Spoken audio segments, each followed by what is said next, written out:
Hey guys. So I'm feeling better. Um, wow, the lighting is really good in here. I don't know how that happened.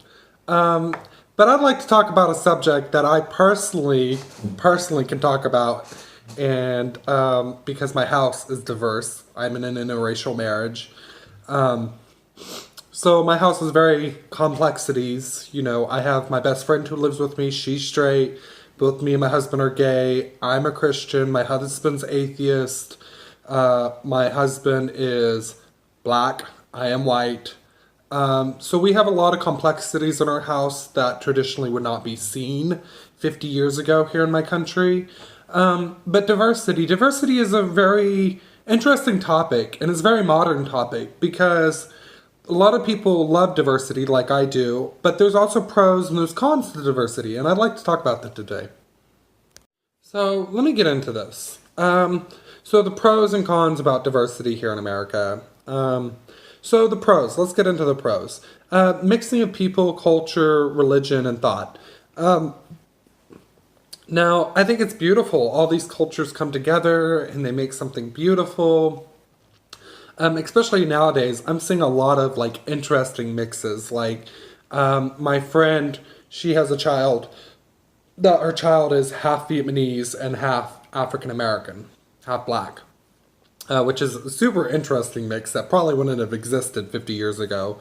But you're just seeing all these like beautiful cultures come together and just mixing of ideals and thoughts, good ways to raise children, different ways of thinking about things, just all this combination of human effort coming together. And then the sense of unity that it creates. So you feel like you're in this together, you know, everyone is kind of individual and it's really beautiful. And the unity that it creates is like, we're in this together. I don't care if you're white. I don't care if you're black. I don't care if you're Muslim. I don't care if you're Christian. I don't care if you're an American. I don't care if you were born in Korea. Like it creates this unity of people coming together and it's really beautiful. And then the last thing that I love about diversity that it creates is color blindness. So a lot of people argue that colorblind does not exist, people being colorblind. But I've seen it myself, and I've seen kids that literally don't see color. And for me, I'm pretty much colorblind for the most part, and to a degree, I'm not. So yeah, those are the pros. So the cons, and these cons are probably quite scary, that especially liberals do not put enough emphasis on when having diversity. So diversity, some cultures and some religions, some political groups do not mix. You put them in the same room, there's going to be fights, there's going to be problems. You see this especially in Europe now. You have a lot of very extremist, very conservative Muslims who are very anti-Jewish, they're very anti-Christian. I mean, you're seeing all sorts of problems in Europe, and I watch my Christian media across the board, so I see a lot of problems with a lot of groups not mixing well in Europe. And some groups do not mix well. It's not just a Muslim or religion or Jewish thing. Some ethnic groups do not mix well. When you have diversity, sometimes diversity doesn't work in all area. And I think that's just because certain groups, they take a lot of time to sort out their issues, and it's going to take a long time. So diversity doesn't work in all groups, in all aspects, in all communities. And then I think it also creates a falsehood, a misunderstanding of the world. So the world is very diverse, but in that diversity, a lot of the world is very homogenous.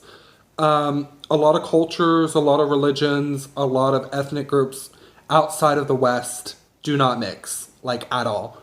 You have very homogenous societies like Japan and China, and even in the Middle East, you have a lot of groups that do not mix. Israel is another good example. People do not mix there usually. South Africa, people do not mix.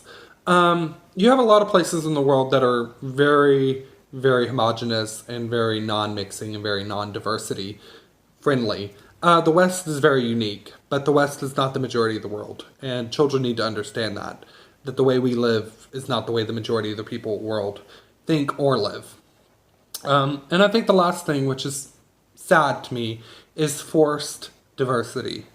To me, diversity happens somewhat naturally, and forcing diversity is great and all, but sometimes it can have some really negative effects, and sometimes people try too hard to get things diverse. Like, to me, I'm a business owner, so when I hire my employees, I don't look at if they're white or if they're black or whoever they are. When I hire the best person for the job. And whoever that is I find, I hire, regardless of race and color and all of that.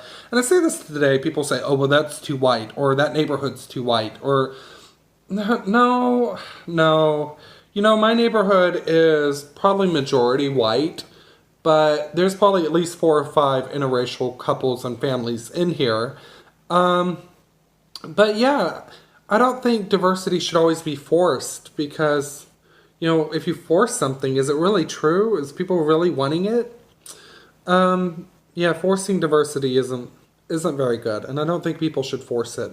I think we should teach our kids about valuing others and how when you're looking for a potential mate and a potential partner, that you should be specifically colorblind and that you should be looking at every human by the qualities that they give and what they contribute to society, regardless of where they come from or who they are. I hope you have a good day, and I hope you enjoyed this. Thank you.